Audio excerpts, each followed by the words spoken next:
Maya Richardson was tired. It was almost 9 at night and she had spent the last 12 hours at her office. She was a federal prosecutor, which meant she worked for the government putting criminals in jail. At 42 years old, she had built a strong career. People respected her in the courtroom. Judges listened when she spoke. She was good at her job. Tonight, Maya just wanted to get home. Her husband, David, was making dinner. Her daughter, Zoe, had a school project she wanted to show her. Maya drove her black sedan through the quiet streets of Riverside Park, an expensive neighborhood with big houses and perfect lawns. Streetlights made everything look orange and peaceful. Maya was a careful driver. She always followed the rules. When she needed to turn right onto Maple Avenue, she used her turn signal just like she always did. The small clicking sound filled her car as the signal blinked.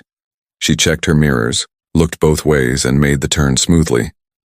Then she saw the flashing red and blue lights behind her. Maya's heart sank. She looked at her speedometer. She was going 28 miles per hour in a 30-mile-per-hour zone. She had used her signal. She had done nothing wrong. But she was a black woman driving through a mostly white neighborhood at night. She knew how this could go. Maya took a deep breath and pulled over to the side of the road. She put her car in park and turned on the inside light so the officer could see her clearly. Then she placed both hands on the steering wheel at 10 and 2 o'clock, right where the officer could see them. Her purse was in the passenger seat. Her phone was in the cup holder. She waited. Through her rearview mirror, Maya watched the police car behind her. One officer got out. He was a white man, tall and heavy, probably in his 40s. He walked slowly toward her car, and even from a distance, Maya could tell something was wrong. His walk was aggressive. His shoulders were tight. This was not going to be a friendly conversation. The officer reached her window and tapped on it hard with his knuckles. Maya pressed the button to lower the window halfway. Cool night air rushed in. "License and registration," the officer said. His voice was harsh, angry. He did not say hello. He did not say why he stopped her. "Good evening, officer," Maya said calmly. "May I ask why you pulled me over?" The officer's face turned red. "I said license and registration now." Maya kept her voice steady. "Of course. I'm going to reach for my purse now to get my license. My registration is in the glove box." "Just do it," the officer snapped. Maya moved slowly and carefully. She picked up her purse with one hand, keeping the other hand visible. She pulled out her wallet and handed him her driver's license. Then she leaned over to open the glove box. She found the registration and insurance papers and gave those to him too. The officer looked at her license with his flashlight. "Maya Richardson," he read out loud. He said her name like it tasted bad in his mouth. "You failed to signal back there." Maya felt her stomach tighten. "Officer, I did signal. I used my turn signal for the full required time before turning. Are you arguing with me?" The officer leaned down closer to her window. Maya could see his name tag now. It said Holcomb. Officer Holcomb stared at her with cold eyes. "I saw what I saw. You didn't signal." "I respectfully disagree, officer. I'm certain I used my signal properly." Holcomb's jaw clenched.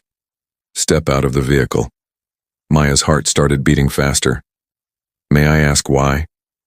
"I smell marijuana," Holcomb said. Maya knew this was a lie. She had never used drugs in her life. She did not smoke anything. Her car smelled like the coffee she had spilled that morning and the vanilla air freshener hanging from her mirror. Nothing else. "Officer, there is no marijuana in this vehicle. I don't use drugs. Step out of the vehicle now, or I'll arrest you for obstruction." Maya knew her rights. She knew the law better than most people. She had spent years studying it, teaching it, and using it. But she also knew that right now, on this dark street, her knowledge might not protect her. This officer had all the power, and he knew it. "I'm going to record this," Maya said quietly. She reached slowly for her phone in the cup holder. "Don't you dare!" Holcomb shouted. His hand moved to his gun belt. Maya froze. "I have the legal right to record this interaction." "Put that phone down." Maya's hands were shaking now, but she kept her voice calm. "Officer Holcomb, I am not resisting. I am exercising my constitutional right to record. I'm a federal prosecutor and I know my rights. Holcomb laughed. It was a mean, ugly laugh. Sure you are, and I'm the president. Put the phone down and get out of the car. Last warning. Maya pressed the record button on her phone and placed it on her dashboard, camera facing out. She could see herself in the phone's dark screen for just a second. She looked scared. She was scared. I'm getting out now, Maya said clearly, speaking toward the phone. I'm complying with the officer's orders. She opened her car door slowly and stepped out. The night air was cold on her arms. She was wearing her work clothes, a nice blue suit and heels. She had been in court that morning arguing a case. That felt like a million years ago now. Turn around, Holcomb ordered. Hands on the car. Maya turned and placed her hands flat on the roof of her car. She could feel the metal still warm from the engine. Holcomb moved behind her. She could hear him breathing heavily. You think you're smart? Holcomb said quietly so only she could hear. You think you can come into this neighborhood and disrespect me? Maya said nothing. She knew anything she said would make this worse. Holcomb started searching her, his hands rough and invasive. Maya stared straight ahead, focusing on a house across the street. There was a light on in one of the windows. She could see a curtain move. Someone was watching. Please be watching, Maya thought. Please be recording this. Holcomb went back to her car and started searching inside. He pulled things out of her purse and threw them on the passenger seat. He opened her glove box and scattered papers everywhere. He looked under the seats and in the trunk. He found nothing. Of course he found nothing. There was nothing to find. But Maya could see his face getting redder and angrier. He was not finding what he wanted to find. And that seemed to make him even madder. The curtain across the street moved again. This time Maya saw something that gave her hope. A phone. Someone was holding up a phone, pointing it toward them. Someone was recording. Holcomb walked back to her. You got a smart mouth, he said. People like you always do. Think you're better than everyone else. Maya's legal mind was racing. Every word he said was wrong. Every action he took was illegal. This was an unlawful stop, an unlawful search, harassment, profiling. She was cataloging everything, storing it in her memory like evidence in a case file, because this was a case now. She was not just a prosecutor anymore, she was a victim, and she was going to make sure everyone knew what happened here tonight. Holcomb grabbed his radio. This is Unit 12. I need backup at Maple and Oak. I've got a suspicious person, possible drug possession. Maya closed her eyes. This was getting worse. More officers meant more complications, but it also meant more witnesses, more people who would see what Holcomb was doing. I want my phone call, Maya said clearly. If you're arresting me, I want my phone call. You'll get what I decide to give you, Holcomb said. 2 more police cars pulled up. Their lights painted the street red and blue. Officers got out. Maya could see them looking at the scene, trying to understand what was happening. One was a woman, Asian, younger than Holcomb. The other was a black man, about 30 years old. The woman officer looked uncomfortable. The man looked confused. What have we got, Holcomb? The woman asked. Failure to signal, suspected drug possession, resisting arrest, Holcomb said. The woman officer looked at Maya standing there in her business suit, hand still on her car, obviously not resisting anything. The woman's eyes narrowed slightly. Maya could see doubt on her face. She doesn't look like she's resisting, the woman said carefully. That's not your call, Park, Holcomb snapped. Cuff her. Officer Park hesitated. Maya could see the decision happening behind her eyes. Stand up to Holcomb or follow orders. For just a second, Maya thought Park might do the right thing. I'm sorry, Park whispered as she took Maya's wrists. I have to. The metal handcuffs were cold and tight. They bit into Maya's wrists. Maya had put handcuffs on criminals dozens of times in her career. She had watched defendants get cuffed and led away to jail. She had never imagined how it would feel to have them on her own wrists. Holcomb smiled. It was the smile of someone who thought they had won.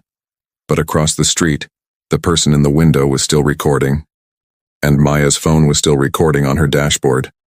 Every word, every action, every illegal thing Holcomb had done. Holcomb thought this was over. He thought he had intimidated another person he could push around. Another person who would accept his abuse and stay quiet. He had no idea who Maya Richardson really was. He had no idea what was about to happen to him. He had no idea that this night would destroy his career, expose his racism, and change everything. The video was already uploading to the cloud. The neighbor was already calling their lawyer friend. And Maya Richardson, federal prosecutor specializing in civil rights violations, was already building her case. Officer Derek Holcomb had made the biggest mistake of his life. He just didn't know it yet. Officer Park put Maya into the back of Holcomb's police car. The seat was hard plastic and there was a metal screen between the back and the front. Maya had to turn sideways because of the handcuffs behind her back. Her wrists were already starting to hurt. Through the window, Maya could see Holcomb talking to the other officers. He was pointing at her car, waving his hands around, telling his story. Officer Park stood with her arms crossed, her face troubled. The other officer, the black man whose name tag said Webb, nodded along with whatever Holcomb was saying. Maya took slow, deep breaths. She needed to stay calm. She needed to think clearly. Her legal training kicked in like a reflex. What were her rights? What laws had been broken? What evidence existed? The stop was illegal. No probable cause. The search was illegal. No consent, no warrant, no valid reason. The arrest was illegal. She had not resisted anything. She had committed no crime. But none of that mattered right now, sitting in the back of this police car with her hands cuffed behind her. Right now, Holcomb had all the power. The law would come later. Holcomb finished talking to the other officers and walked back to his car. He got in the driver's seat without looking back at Maya. He picked up his radio. Unit 12 to dispatch. I'm transporting one suspect to station. Female, black, 40s, charged with failure to signal, resisting arrest, and disorderly conduct. Maya could not stay quiet anymore. I did not resist arrest. I complied with every order you gave me. This is false arrest, and you know it. Holcomb turned around to look at her through the metal screen. His face was cold. You can tell that to the judge. If you keep talking, I'll add more charges. You can't add charges because I'm speaking. That's retaliation. That's another violation of my rights. Holcomb's eyes narrowed. You think you know everything, don't you? You people always do. Always got something to say. Always trying to be clever. You people? Maya repeated. She kept her voice level, but inside she was recording every word in her memory. What do you mean by that, Officer Holcomb?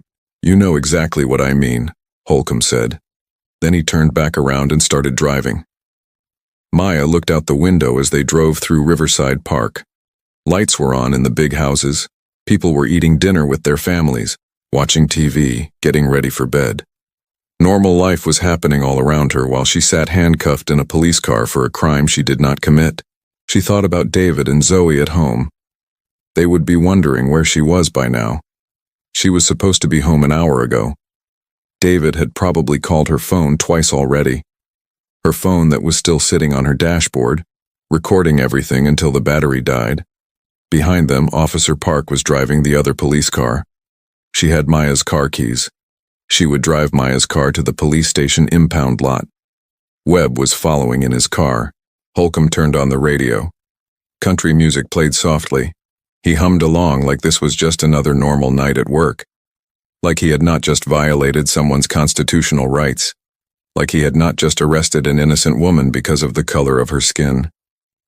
Do you do this often? Maya asked quietly. Do what? Holcomb did not turn around. Stop black people for no reason. Search their cars illegally. Arrest them on false charges. Holcomb laughed. I stop criminals. If you have a problem with that, maybe you shouldn't be breaking the law. I didn't break any law. That's what they all say. The police station was a big brick building downtown. Holcomb pulled into the garage and parked. He got out and opened Maya's door. Let's go. Maya stepped out carefully. Her legs were stiff from sitting twisted in the seat. Her wrists felt numb. Holcomb grabbed her arm roughly and pulled her toward the door. Inside, the station was bright and busy. Officers walked back and forth. Phones rang.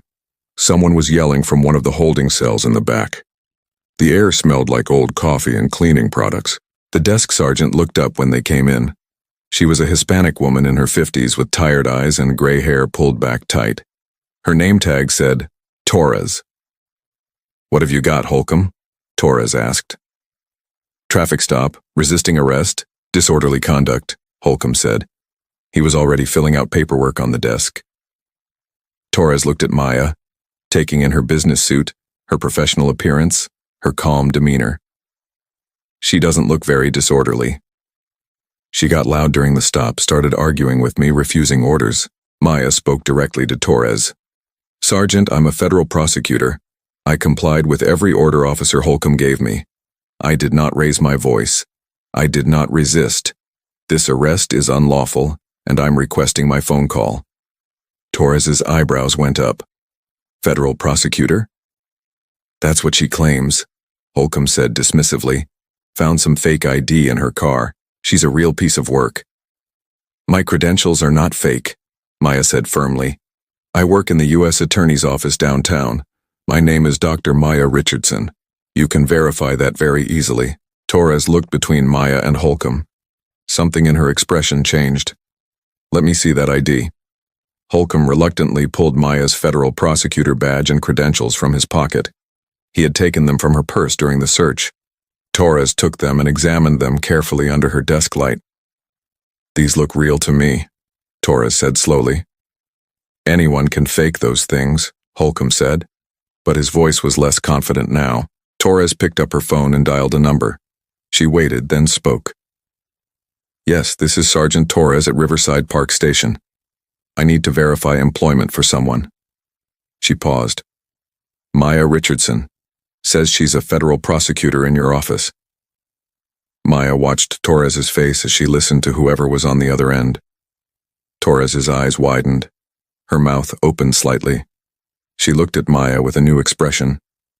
Not sympathy exactly, more like recognition. Recognition that a serious mistake had been made. "I see," Torres said into the phone. "Yes, thank you." She hung up slowly. "Well?" Holcomb demanded. Torres looked at him hard. "She's exactly who she says she is. Dr. Maya Richardson, senior prosecutor in the U.S. Attorney's Office, specializes in civil rights cases." Torres paused. "Including police misconduct cases." The blood drained from Holcomb's face. For the first time since this whole thing started, Maya saw fear in his eyes. Real fear. But he tried to bluster through it. "That doesn't change anything. She still broke the law." "What law?" Torres asked sharply. "What exactly did she do?" "I told you. Failed to signal, resisted arrest, disorderly conduct. Do you have video?" Holcomb shifted his weight. "My body camera malfunctioned." Torres's expression went flat. "Your body camera malfunctioned. How convenient." She looked at Maya. "Dr. Richardson, did you record the interaction?" "Yes. My phone is on the dashboard of my car, still recording when I was removed from the vehicle." "And there was a witness," Officer Park said. She had just walked in, and apparently she had heard the whole conversation. "A neighbor across the street was recording on their phone. I saw them." Holcomb spun to face Park. "You don't know what you saw. I know exactly what I saw," Park said quietly. "And I documented my concerns about this stop in my report." The room went very quiet. Maya could hear the clock on the wall ticking. Someone's radio crackled. The person in the holding cell had stopped yelling. Torres rubbed her forehead like she had a headache. "Holcomb, wait outside. Dr. Richardson, I'm going to call the watch commander."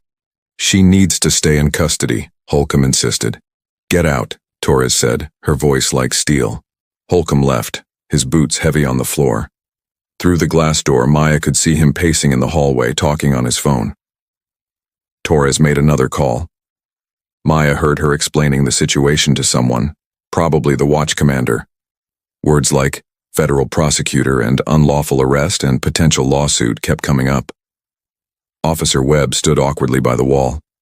He had not said anything this whole time. Now he looked uncomfortable, like he wished he was anywhere else. Officer Park stood near Maya, not exactly protecting her, but present. "The lieutenant is on his way," Torres said when she hung up. "Dr. Richardson, I'm going to remove those handcuffs. I apologize." Torres came around the desk with keys. Maya turned around and the pressure on her wrists released. She brought her hands forward and rubbed her wrists. There were red marks where the metal had pressed into her skin. "Thank you," Maya said. "I need to ask," Torres said quietly. "Did Holcomb hurt you?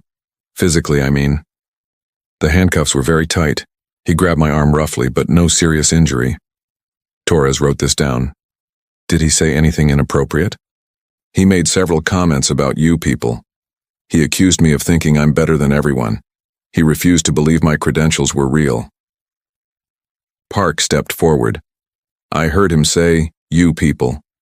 I heard the disrespect in his tone. And I observed that Dr. Richardson complied with all orders. She never raised her voice or resisted in any way." Webb still said nothing, but he looked down at the floor. Guilty.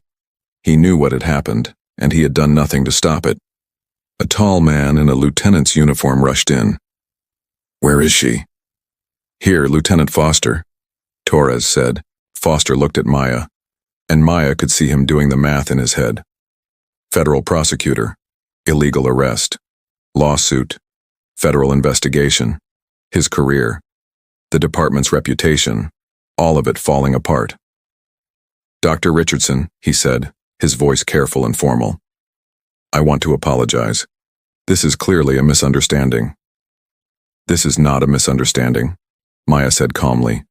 "This is racial profiling, illegal search and seizure, false arrest, and civil rights violations. And I will be pursuing this through every legal channel available." Foster went pale. "Let me get you released immediately. All charges dropped. You're free to go."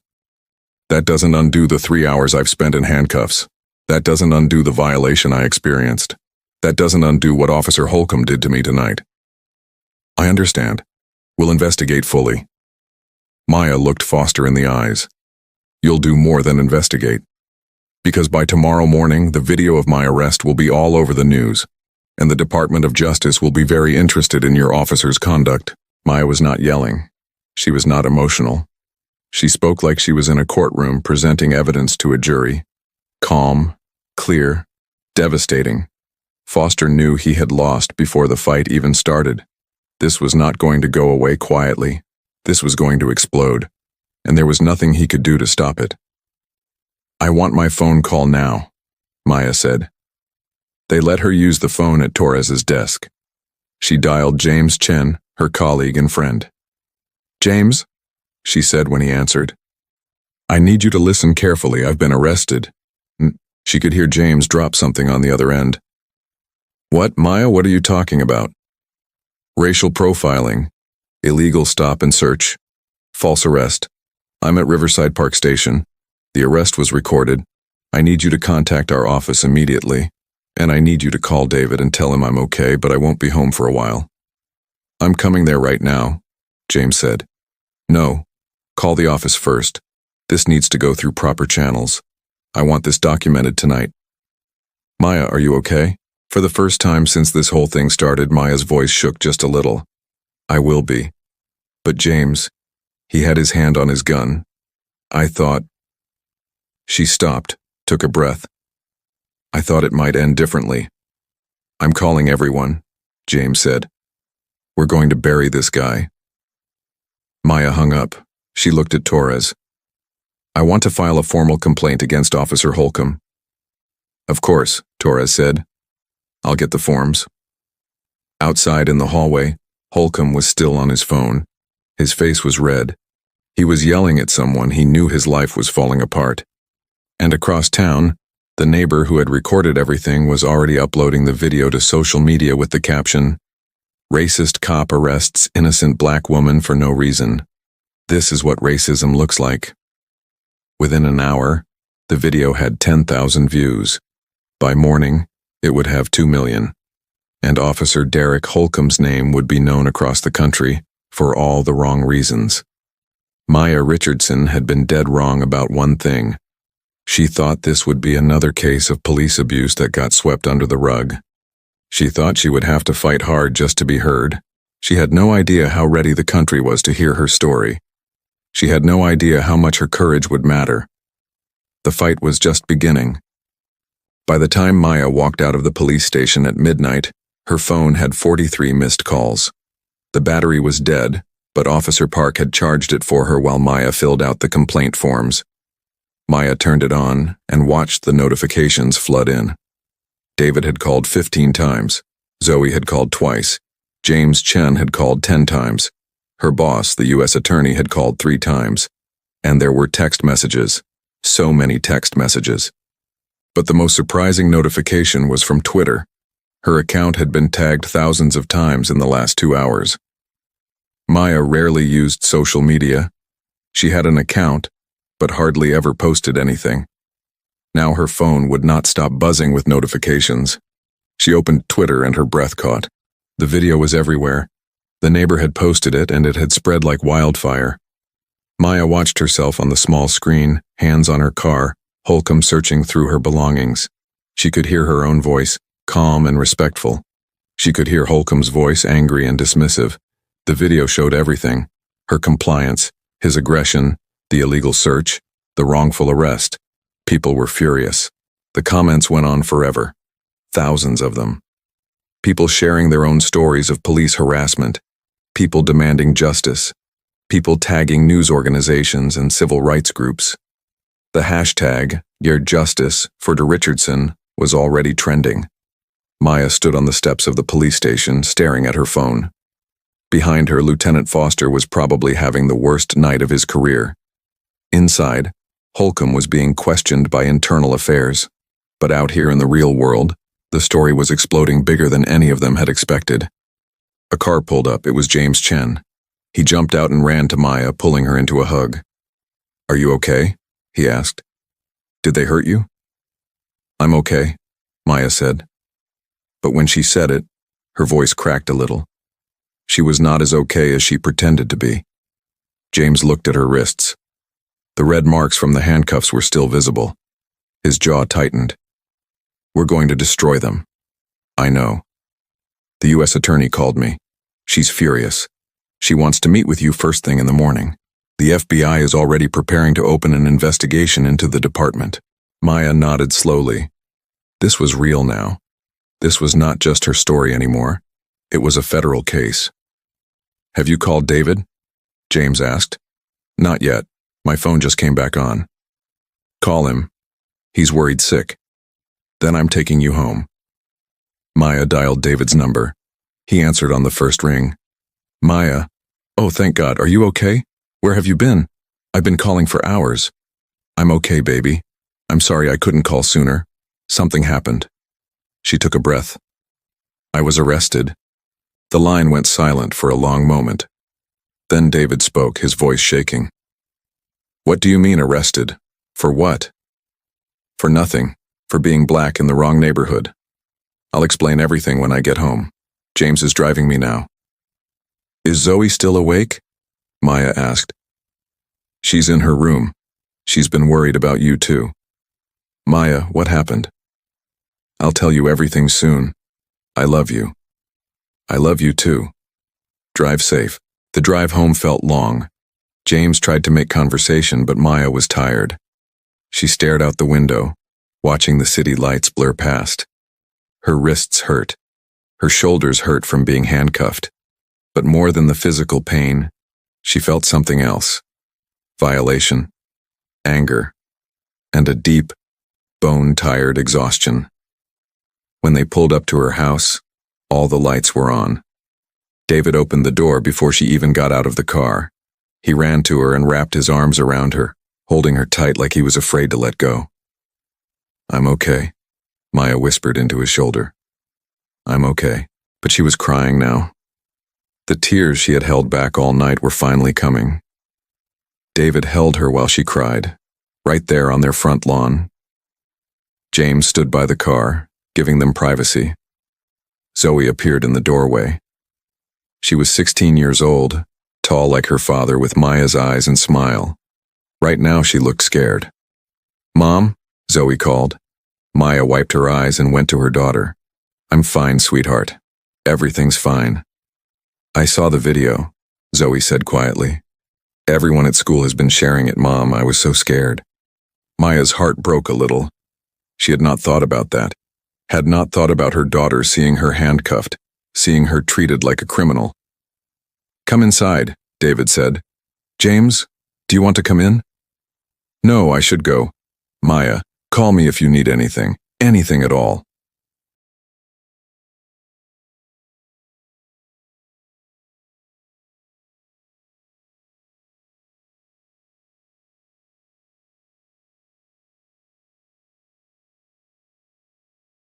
David's hands were shaking by the time she finished. He put his hand on his gun. "Yes." "Maya, he could have killed you." David's voice broke. "Over a traffic stop that shouldn't have even happened, he could have killed you. But he didn't. I'm here. I'm safe." "This time," David said. "What about next time?" "There won't be a next time, because we're going to make sure Holcomb never wears a badge again." Zoe was quiet. She stared at her hands. Finally, she spoke. "Is this what you meant? When you told me about being careful around police?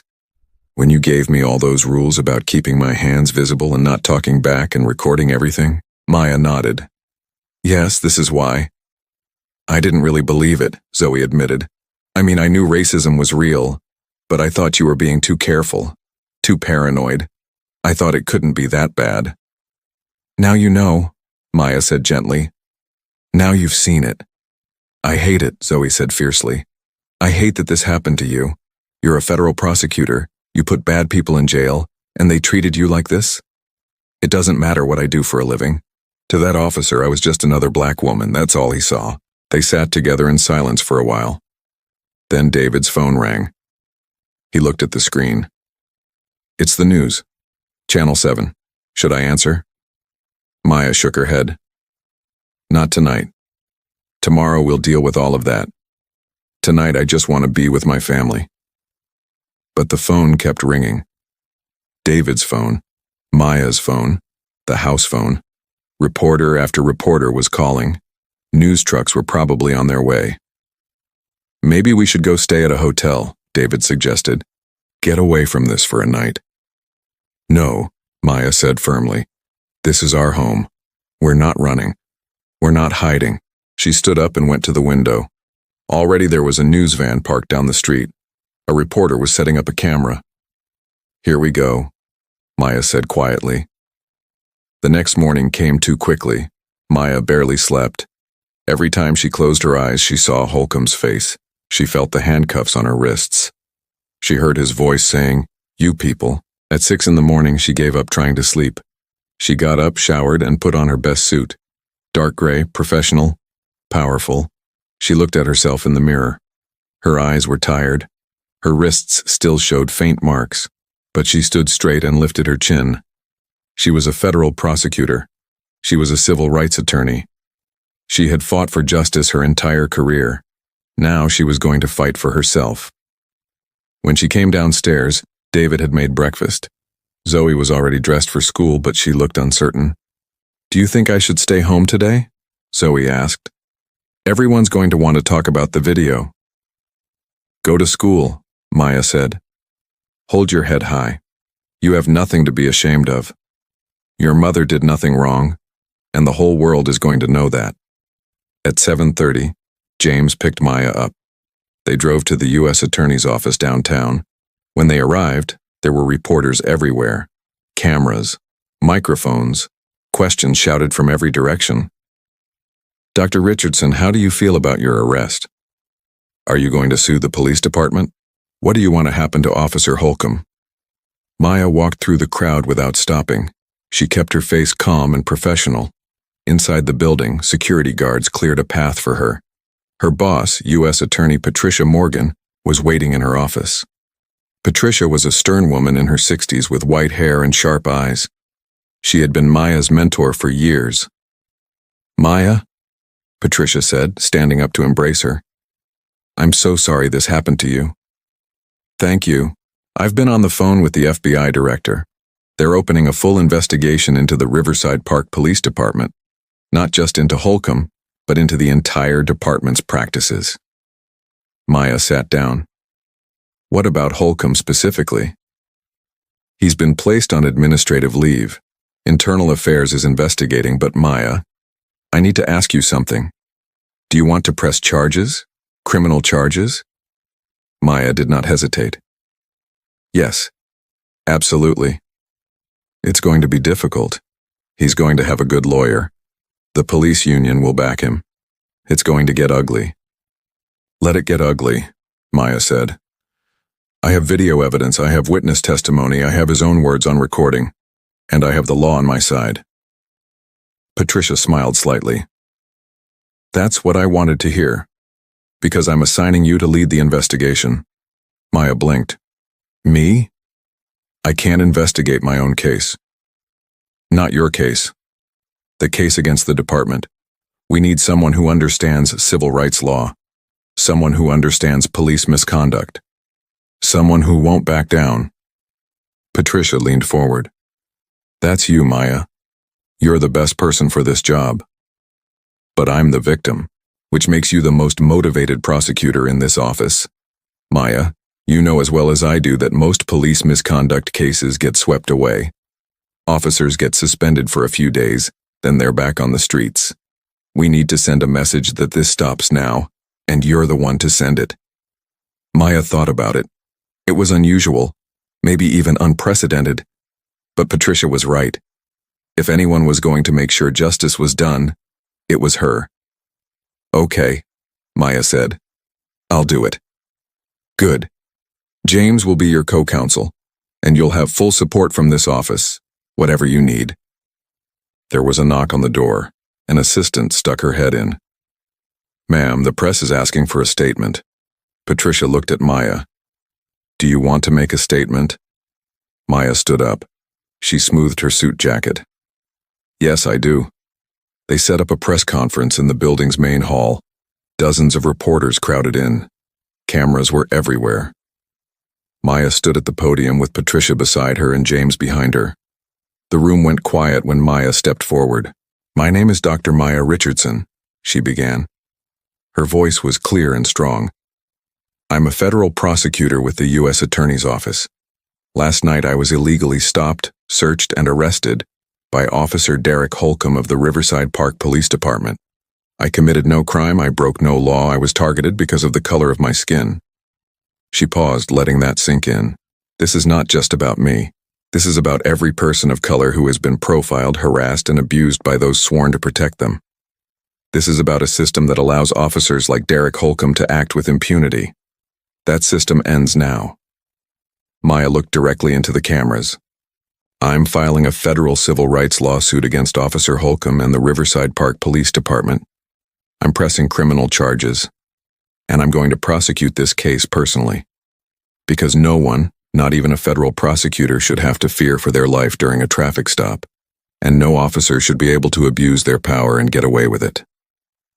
The room erupted with questions. Maya held up a hand.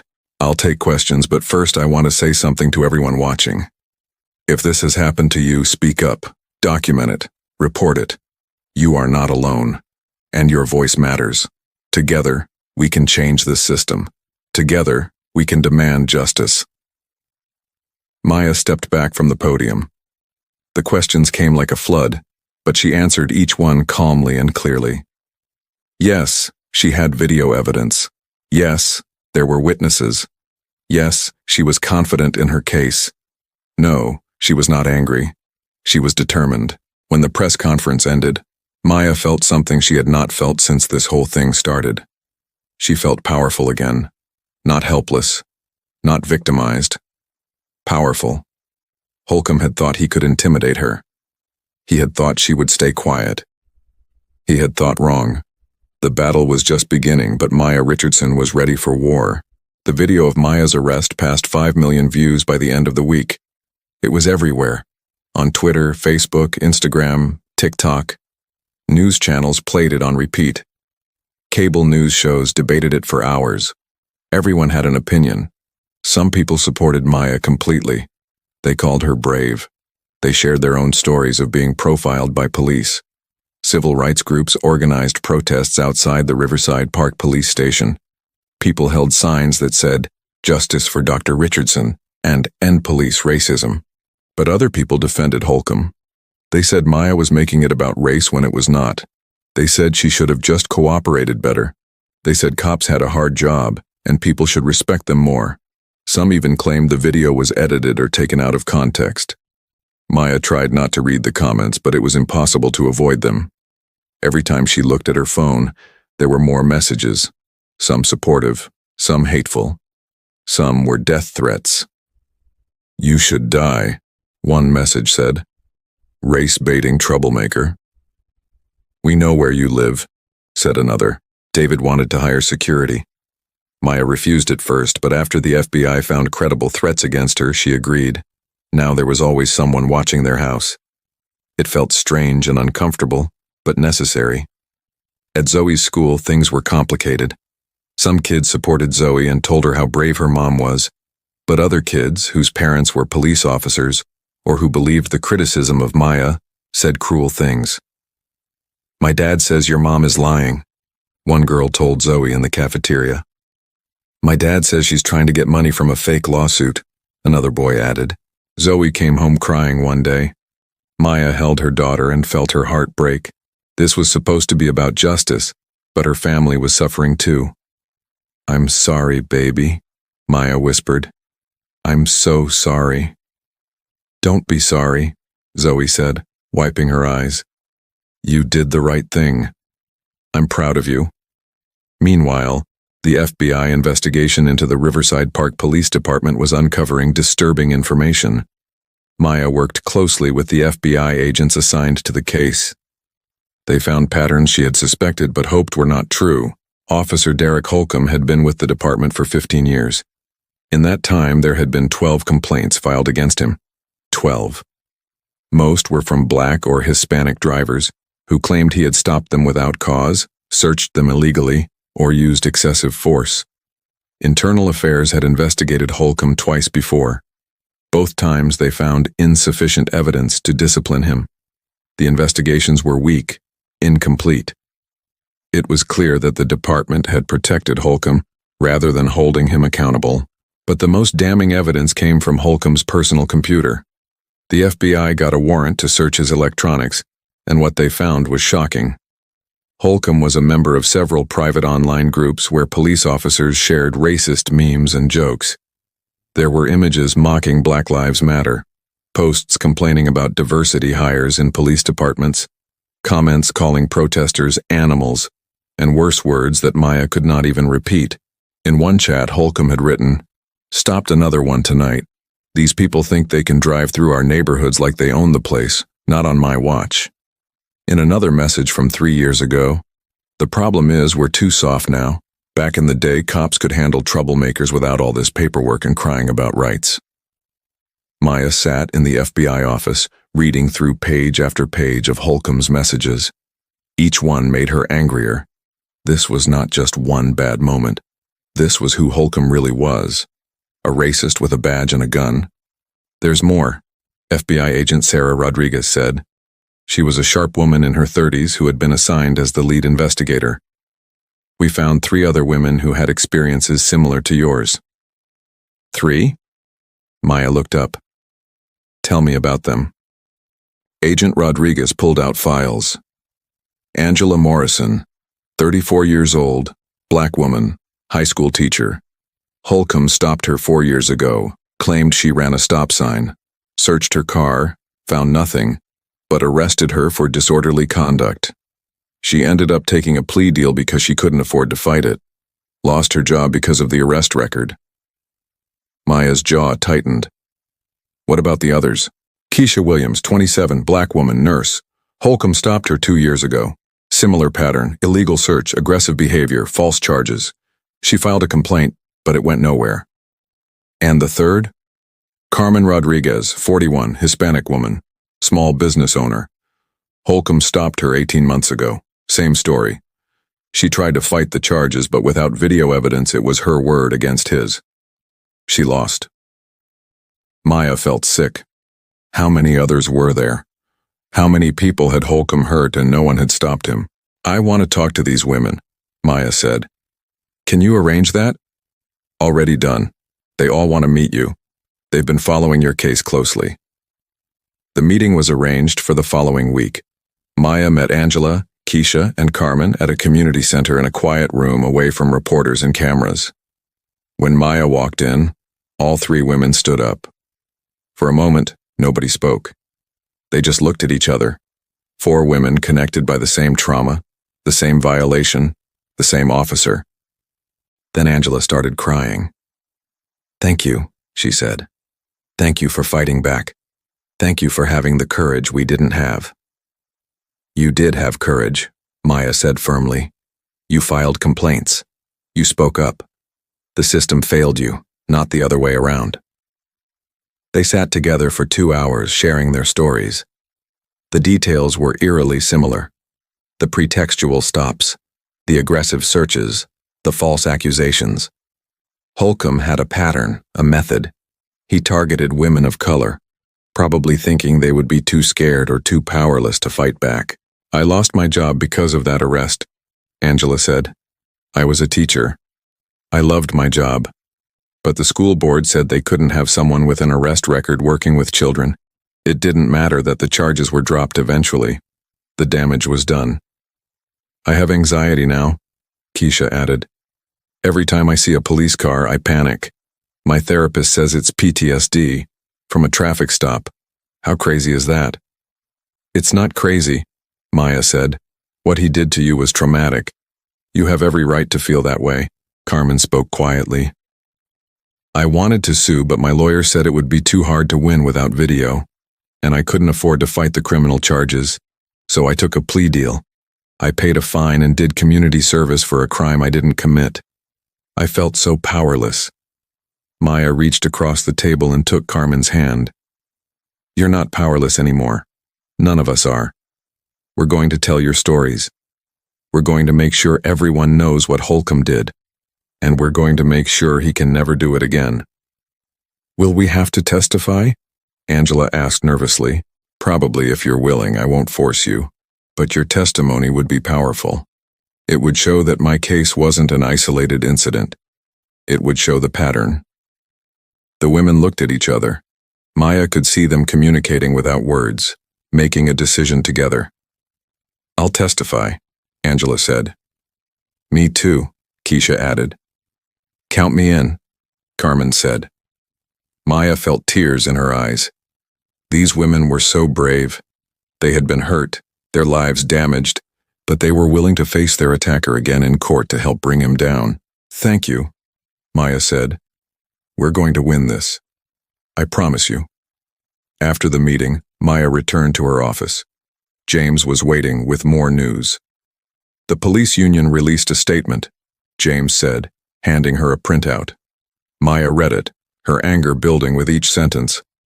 The union claimed Holcomb was a dedicated officer being railroaded by political forces. They said the accusations against him were exaggerated. They said his online posts were taken out of context and that he had a right to free speech. "They're defending him," Maya said, disbelieving. "After everything we've found, they're still defending him." "The union always defends their members," James said. "Even the bad ones, especially the bad ones." "This is why the system is broken," Maya said. "This is why officers like Holcomb keep their jobs year after year, complaint after complaint. Because the union protects them, and the department doesn't want to fight." "What do you want to do?" Maya's eyes hardened. "I want to expand the investigation, not just Holcomb, the whole department, the union, the system that protected him, all of it. That's going to make a lot of powerful people very angry." "Good. Let them be angry. They should have been angry 15 years ago when Holcomb started abusing his power. They should have been angry when Angela lost her job, when Keisha developed PTSD, when Carmen paid a fine for a crime she didn't commit. But they weren't angry then, they were silent, so now they get to be angry at me instead." Over the next weeks, Maya and her team worked around the clock. They interviewed dozens of people who had interactions with Holcomb. They found more complaints that had been buried or ignored. They analyzed the department's training records, disciplinary procedures, and internal investigation processes. What they found was a broken system. Complaints against officers were rarely sustained. When they were, the punishments were minimal. A few days suspension, a written warning. Nothing that would actually change behavior. The department had no real accountability. Officers investigated other officers, and surprised, they almost never found their colleagues guilty of wrongdoing. The thin blue line protected everyone, even the ones who shouldn't be protected. Maya prepared a detailed report documenting all of this. It was 50 pages long, filled with statistics, case studies, and recommendations for reform. She sent copies to the Department of Justice, the City Council, the Mayor, and the press. The response was immediate and explosive. The police chief held a press conference denying everything. He claimed the department had robust accountability measures. He said a few bad apples shouldn't tarnish the reputation of all the good officers. But the evidence was too strong to ignore. The DOJ announced they were launching a full pattern and practice investigation into the Riverside Park Police Department. That meant they would investigate not just individual officers, but the entire culture and structure of the department. The mayor, facing intense public pressure, announced a special commission to review police practices. He appointed Maya to serve on it. Civil rights organizations held a massive rally downtown. 10,000 people marched through the streets, chanting Maya's name, demanding justice, demanding change. Maya stood on the stage at the rally, looking out at the sea of faces. Young and old, black, white, Hispanic, Asian, people from all walks of life, united by one simple demand: accountability. When Maya spoke, her voice echoed across the crowd. "Change is coming," she said. "Not because those in power want it, but because we the people demand it. Not because it's easy, but because it's right." Officer Holcomb thought he could intimidate me. He thought I would stay silent. He was wrong. And every officer like him, every department that protects bad cops, every system that values loyalty over justice, they're all wrong too. The crowd roared. "This is our moment," Maya continued. "This is when we say enough. No more excuses. No more looking the other way. No more protecting those who abuse their power. We want justice. We want accountability. We want change. And we won't stop until we get it." Standing in the crowd, David held Zoe close. He watched his wife, so strong, so brave, fighting not just for herself but for everyone who had been hurt and silenced. He had never been more proud. Somewhere across town, Derek Holcomb sat in his living room watching the rally on TV. His wife had left him. His friends had abandoned him. His career was over. His life was falling apart. He had thought Maya Richardson would be easy to intimidate. Just another person he could push around. He had been so wrong, and now he was going to pay for it. Maya had not slept well in weeks. Every night when she closed her eyes, she was back in that moment. Handcuffed, helpless. Holcomb's hand on his gun. The cold metal of the police car. The humiliation of being treated like a criminal when she had done nothing wrong. She tried to hide it from David and Zoe, but they knew. David would wake up in the middle of the night and find Maya sitting in the dark, staring at nothing. Zoe would hear her mother crying in the bathroom when she thought no one could hear. "You need to talk to someone," David said one morning over coffee. "A therapist." "I'm fine," Maya said automatically. "You're not fine. And that's okay. You went through something traumatic. You need help processing it." Maya wanted to argue, but she knew David was right. She was not fine. She was angry all the time. She had nightmares. She felt anxious whenever she saw a police car. And the worst part was that she felt guilty about feeling this way. She was a prosecutor. She worked with police officers every day. She had sent violent criminals to prison. She had faced down gang members and drug dealers in courtrooms. She was supposed to be tough, unshakable. But this was different. This violation by someone who was supposed to protect her felt deeper, more personal. "Okay," Maya finally said. "I'll find someone." She started seeing Dr. Lisa Park, a therapist who specialized in trauma. Dr. Park was a Korean-American woman in her 50s with kind eyes and a gentle voice. "What you're experiencing is completely normal," Dr. Park said during their first session. "PTSD doesn't just happen to soldiers or victims of violent crime. It can happen to anyone who experiences a traumatic event where they feel powerless or in danger. But I'm supposed to be strong," Maya said. "I'm supposed to be fighting this, not falling apart." "You are fighting this. Every day that you get up, go to work, and push this case forward, you're fighting. But you can fight and still need help. Those things aren't mutually exclusive." Over the following sessions, Maya learned to process what had happened to her. She talked about the fear she felt when Holcomb's hand moved toward his gun. She talked about the humiliation of being handcuffed. She talked about the anger that burned in her chest every time she thought about how the system had protected Holcomb for so long. "I keep thinking about all the other people he did this to," Maya said. "Angela, Keisha, Carmen. How many others are there that we don't know about? How many people's lives did he ruin while everyone looked the other way? You can't carry that guilt," Dr. Park said gently. "What Holcomb did is not your fault. What the system did is not your fault. You're doing everything you can now to make it right." Meanwhile, Zoe was struggling too. At school, the bullying had gotten worse. Some students whose parents were police officers targeted her specifically. They left mean notes in her locker. They made comments about her mother on social media. One boy even pushed her in the hallway and called her a racist slur. When Maya found out, she was ready to march into that school and raise hell. But Zoe stopped her. "Mom, if you do that, it'll just make it worse. Everyone will say I'm running to Mommy to solve my problems." "Then what do you want to do?"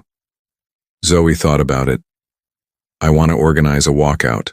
A lot of students support you, Mom. They just need someone to lead them. I want to be that person." Maya was torn. She wanted to protect her daughter, keep her away from all of this ugliness. But she also recognized the strength in Zoe, the same strength that Maya herself was showing. "Okay," Maya said, "but be careful.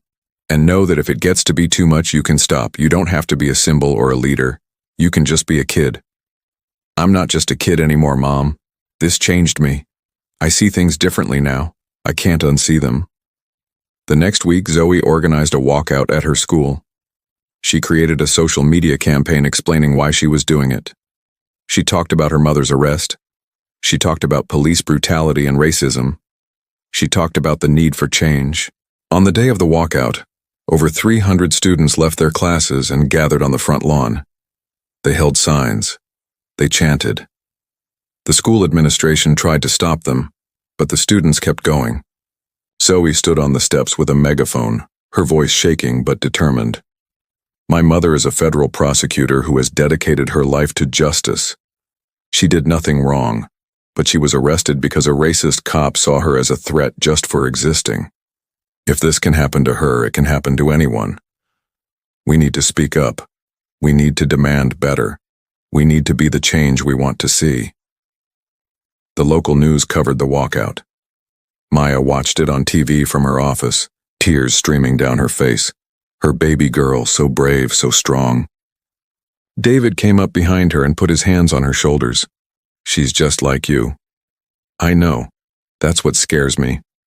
As the weeks turned into months, the investigations continued to expand. The FBI found more evidence of systemic problems in the Riverside Park Police Department. The Department of Justice's pattern and practice investigation uncovered a culture of racism, excessive force, and lack of accountability. Officer Jennifer Park, the young officer who had witnessed Maya's arrest and spoken up, became a key ally in the investigation. Park provided insider information about the department's culture, about how officers who tried to report misconduct were bullied and ostracized. "It's like a gang," Park told Maya during one of their meetings. "You're either in or you're out. If you're in, they protect you no matter what you do. If you're out, they make your life hell." "Why did you speak up then?" Knowing what would happen, Park was quiet for a moment. "Because I became a cop to help people, not to cover up for bad officers, and because I have a daughter. She's 5 years old. I want her to grow up in a world where police officers are trusted and respected." That can't happen if we keep protecting people like Holcomb. Officer Marcus Webb, the other officer who had been there during Maya's arrest, was not as brave. He refused to cooperate with the investigation. He stood by Holcomb's version of events, even though the video clearly contradicted him. But his silence spoke volumes. Everyone could see he was lying to protect a fellow officer, and it made the case against the department even stronger. The criminal charges against Holcomb moved forward. He was charged with deprivation of rights under color of law, filing false reports, and assault. These were federal charges that carried serious prison time. Holcomb's lawyer tried every trick in the book. He filed motions to dismiss. He claimed the video was obtained illegally. He argued that Holcomb was just doing his job and made an honest mistake. But Maya and James were relentless. They countered every motion with detailed legal arguments. They presented the video evidence, the witness testimony, Holcomb's racist online posts, and the pattern of similar complaints. The case was airtight. Holcomb's lawyer realized he was losing and approached Maya about a plea deal. "My client is willing to plead guilty to reduce charges in exchange for no jail time," the lawyer said. Maya looked at him like he had lost his mind. "No jail time? Your client illegally arrested a federal prosecutor. He filed false charges. He has a history of abusing his power and targeting people of color. And you think he should walk free? He's a 15-year veteran. He has a family. Prison would destroy his life. He destroyed Angela Morrison's life when she lost her job. He destroyed Keisha Williams's mental health. He destroyed Carmen Rodriguez's sense of safety. He tried to destroy my life. Why should we care about his life now?" The lawyer had no good answer. Maya rejected the plea deal. This was going to trial. The civil lawsuit was also moving forward. Maya was suing Holcomb personally and the Riverside Park Police Department for violating her civil rights. Her lawyers were seeking significant damages and, more importantly, a court order requiring the department to implement major reforms. The department's lawyers tried to settle. They offered Maya money to make the case go away quietly. "We'll pay you $1 million, one lawyer said, "and we'll agree to some basic reforms. This can all be over." Maya leaned back in her chair. "You think this is about money? Everything is about money. Not this. This is about accountability. This is about making sure what happened to me never happens to anyone else. I don't want your settlement. I want a trial. I want the world to see exactly what your department allowed to happen, and I want a federal judge to order you to change." The lawyer looked frustrated. "You're making a mistake. Trials are unpredictable. You might lose. I won't lose. I have the evidence. I have the witnesses. I have the law on my side. And I have something else you don't have. I have the truth." As the trial dates approached, the media attention intensified. National news shows wanted Maya for interviews. Magazine wanted to write profiles. Documentary filmmakers wanted to tell her story. Maya was careful about which offers she accepted. She didn't want this to become about her celebrity or her fame. This was about justice and reform. She agreed to do a few high-profile interviews, but always brought the focus back to the bigger issues. In one interview with a major news network, the host asked Maya what she wanted people to understand. "I want people to understand that this is not just about one bad cop," Maya said. "This is about a system that allowed him to be bad for 15 years. A system that ignored complaints, buried evidence, and protected him instead of protecting the community. That system has to change, and it won't change unless we demand it." What do you say to people who think you're anti-police? I'm not anti-police. I work with police officers every day in my job. There are thousands of good officers who do their jobs with integrity and courage. But we can't let our respect for those good officers prevent us from holding the bad ones accountable. In fact, it's the good officers who suffer the most when departments protect bad cops. It destroys public trust. It makes everyone less safe. The interview went viral. Millions of people watched it. Some praised Maya for her clarity and courage. Others attacked her, claiming she was destroying police morale and making communities less safe. But Maya kept going. She gave speeches at universities, community centers, and civil rights conferences. She wrote an op-ed for a major newspaper about police reform.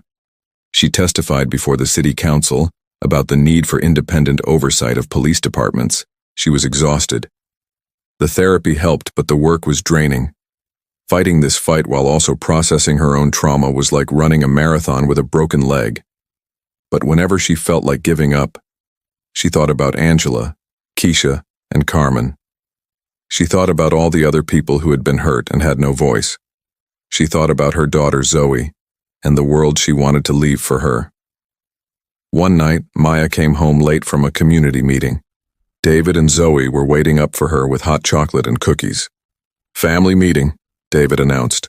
They sat together on the couch, the three of them wrapped in blankets. "We want you to know we're proud of you," David said. "But we're also worried about you. You're carrying so much." "I'm okay," Maya started to say. But Zoe interrupted.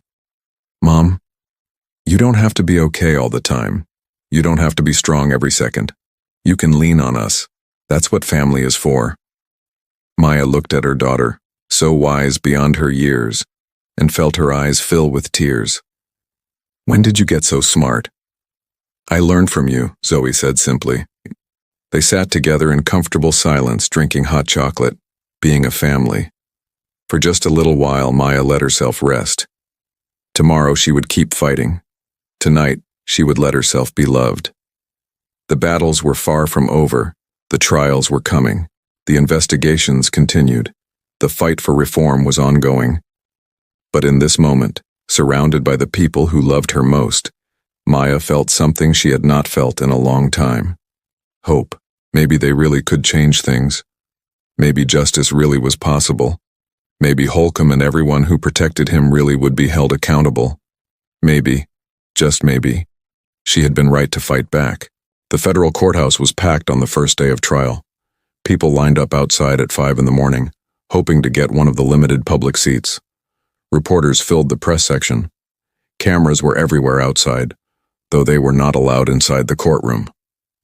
Maya walked into the courthouse with James beside her and David and Zoe behind her. She wore a navy blue suit and carried her leather briefcase. She looked calm and professional, but inside her heart was racing. This was it, the moment everything had been building toward. Holcomb was already inside with his lawyers. He wore a suit instead of his uniform, probably trying to look less threatening. His face was pale and drawn. He had aged years in the months since Maya's arrest. When Maya walked in, Holcomb looked up. Their eyes met for just a second. Maya saw fear in his eyes. Good. He should be afraid. The judge, Judge Catherine Morrison, was a black woman in her 60s with a reputation for being tough but fair. Maya knew her slightly from other cases.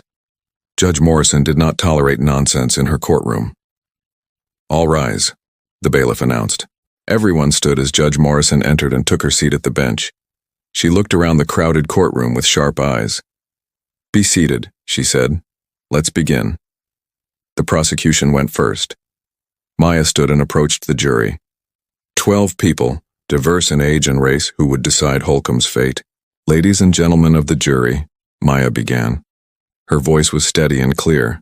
"My name is Dr. Maya Richardson, and I am the victim in this case. I am also one of the prosecutors. This is unusual, I know.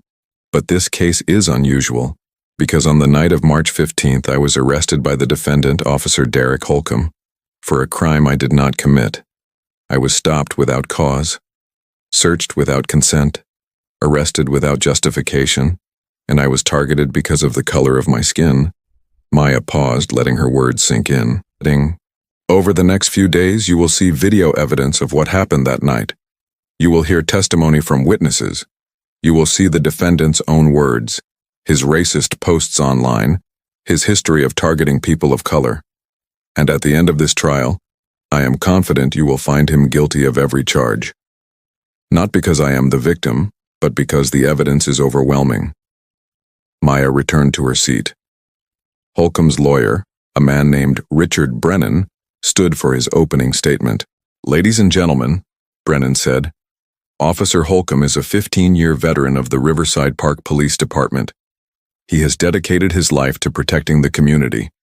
On the night in question, he conducted a routine traffic stop. What happened next was a misunderstanding, nothing more. Dr. Richardson, was combative and uncooperative. Officer Holcomb made a judgment call, as officers must do every day. That judgment call may have been wrong, but it was not criminal. It was not racist. It was an honest mistake made by a good man trying to do a difficult job. The opening statement set the tone for the trial. Maya's case was about pattern and practice, about systemic abuse. Brennan's defense was about one moment, taken out of context, by a good cop having a bad day. The first witness was the neighbor who had recorded the arrest. His name was Michael Chen, a software engineer who lived across the street from where Maya was stopped. "Tell us what you saw that night," Maya asked. Michael adjusted his glasses nervously. "I heard shouting outside. I looked out my window and saw a police car with lights flashing. I saw a black woman standing by her car with her hands up. The officer was yelling at her. She looked scared." "What did you do?" "I grabbed my phone and started recording. Something felt wrong about it. The woman wasn't fighting or running. She was just standing there, and the officer was so aggressive." "Can you describe the officer's behavior?" "He was angry, really angry. He searched her car roughly, throwing things around. He kept yelling at her even though she was complying with everything he said. Then he handcuffed her and put her in his car." "Did you hear what the officer said to the woman?" "Some of it. He said something like, 'You people always have something to say,' or something like that." Brennan cross-examined Michael aggressively. "Isn't it true you couldn't hear most of what was said?" "I could hear some of it, but not all of it. So you don't really know what happened, do you?" "I know what I saw. That officer was out of line." "That's your opinion, not a fact. It's what I witnessed." The video was played next. The courtroom went silent as everyone watched. Even though Maya had seen it hundreds of times, watching it in the courtroom with the jury made her stomach twist. There she was on the screen, hands on her car, voice calm and respectful. There was Holcomb, aggressive and angry, searching her car, making accusations. And there, clear as day, was him ordering her out of the car, handcuffing her, putting her in his police car. Some jury members shifted in their seats. One woman pressed her hand to her mouth. The video was damning. Officer Jennifer Park testified next. She looked nervous, but determined. "Officer Park," Maya said, "you were one of the responding officers that night.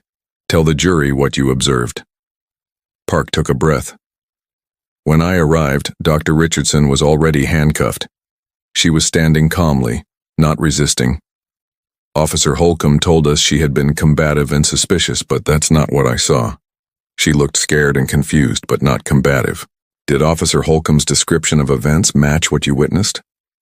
"No.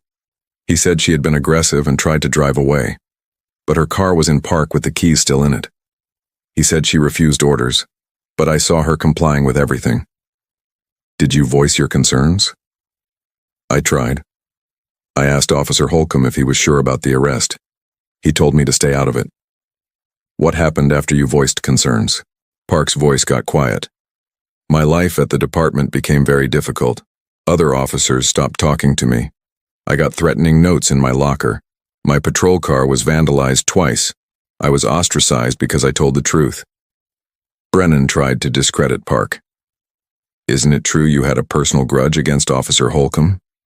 "No. You wanted to advance in the department, and you saw this case as an opportunity." "That's not true. I testified because what I saw was wrong." "Or maybe you're just trying to get attention." Park's voice got stronger. "I'm trying to do the right thing. Something more officers should do." Angela Morrison testified about her experience with Holcomb 4 years earlier. She described a traffic stop almost identical to Maya's. The pretextual reason, the aggressive search, the false charges. "I lost my job because of that arrest," Angela said, her voice shaking. "I was a teacher. I loved teaching. But the school board said I couldn't work with children with an arrest record. My whole life changed because of what he did to me." Keisha Williams and Carmen Rodriguez told similar stories. By the time they finished testifying, a clear pattern had emerged. This was not an isolated incident. This was how Holcomb operated. The FBI agent testified about Holcomb's online activity, the racist posts, the memes mocking black people, the complaints about diversity. The jury saw all of it, displayed on a large screen. One post from Holcomb said, "The only good part of this job anymore is putting these thugs in their place." Another said, "Tired of being told we're the bad guys. We're the only thing standing between civilization and chaos." The evidence was overwhelming. When it was the defense's turn, Brennan called character witnesses, other officers who said Holcomb was a good cop and a good man, neighbors who said he was friendly and helpful, his ex-wife, who said he was a devoted father. But under cross-examination, these witnesses fell apart. "You say Officer Holcomb is not racist," Maya asked one officer. "Were you aware of his online posts?" "I don't pay attention to that stuff." "So you don't know what he really thinks about people of color?" "I know he's a good cop." That wasn't my question. Holcomb himself took the stand. It was a mistake, and Maya knew it the moment he was sworn in. Brennan had probably advised against it, but Holcomb's ego would not let him stay silent. "Officer Holcomb," Brennan began, "tell the jury what happened on the night of March 15th. Holcomb sat up straight, trying to look confident. "I observed a vehicle fail to signal. I conducted a routine traffic stop. The driver, Ms. Richardson, was immediately hostile and argumentative." "Did she threaten you?" "Not directly, but her attitude was aggressive. I felt threatened." Maya could barely believe what she was hearing. He felt threatened by a woman in a business suit with her hands visible on her steering wheel. When it was Maya's turn to cross-examine, she stood slowly and walked toward Holcomb. He tried to maintain eye contact but kept looking away. "Officer Holcomb, you said I was hostile and aggressive. Did I raise my voice?" "You had an attitude." "That's not what I asked. Did I raise my voice? Yes or no?" "You were disrespectful." "Did I raise my voice?" Holcomb gritted his teeth. "No." "Did I refuse any of your orders?" "You argued with me." "Did I refuse any direct orders? Yes or no?" "No." "Did I try to leave the scene?" "No, but..." "Yes or no, Officer Holcomb?" "No." "So I complied with every order you gave me, spoke respectfully, never raised my voice and never tried to leave. Yet you arrested me for resisting arrest and disorderly conduct. How does that make sense?" Holcomb's face turned red. "You were suspicious." "Suspicious how? What exactly was suspicious about me?" "You were in that neighborhood late at night. Driving while black in a nice neighborhood. That's what was suspicious, wasn't it?" "I didn't say that." "You didn't have to. We've seen your online posts, Officer Holcomb. We know exactly what you think about people like me." That's a quote from you, by the way. "People like me." What did you mean by that? I don't remember saying that. It's on video. Would you like me to play it again? Brennan objected. Argumentative. Sustained, Judge Morrison said. "Move on, Dr. Richardson." Maya held up a printout. "This is a post you made 2 years ago. You wrote, 'These people think they can drive through our neighborhoods like they own the place.' Who did you mean by these people?" "I don't remember writing that." "It's from your account. Your name is on it. Who did you mean?" Holcomb was trapped. "I was talking about criminals." "Criminals of what race, Officer Holcomb?" "All races." "Really? Because every single person in the comment thread was talking specifically about black people. And you joined that conversation.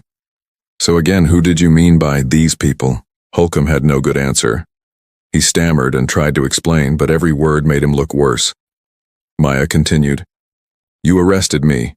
You arrested Angela Morrison. You arrested Keisha Williams. You arrested Carmen Rodriguez. All black or Hispanic women. All stopped on pretextual reasons. All searched illegally. All charged falsely. Do you see the pattern, Officer Holcomb? Or do you think that's all just coincidence? I didn't target anyone because of race."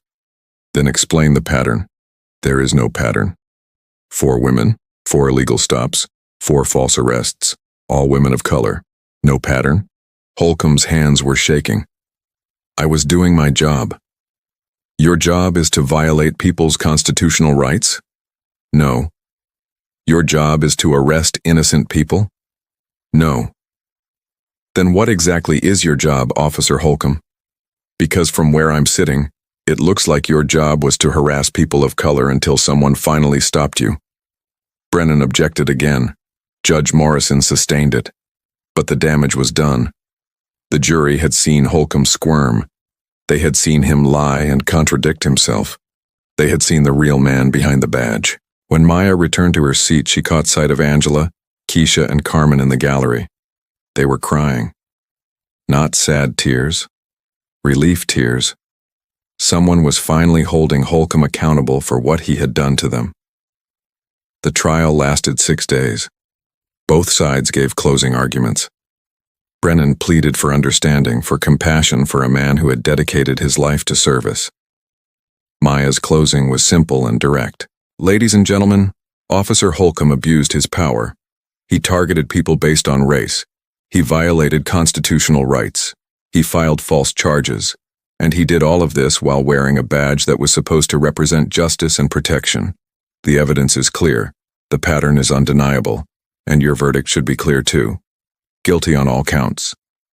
The jury deliberated for 8 hours. Maya waited in a conference room with James, unable to eat or focus on anything else. David and Zoe sat with her, holding her hands. When the jury came back, everyone returned to the courtroom. The room was silent except for the sound of people breathing. Has the jury reached a verdict? Judge Morrison asked. The jury foreman stood.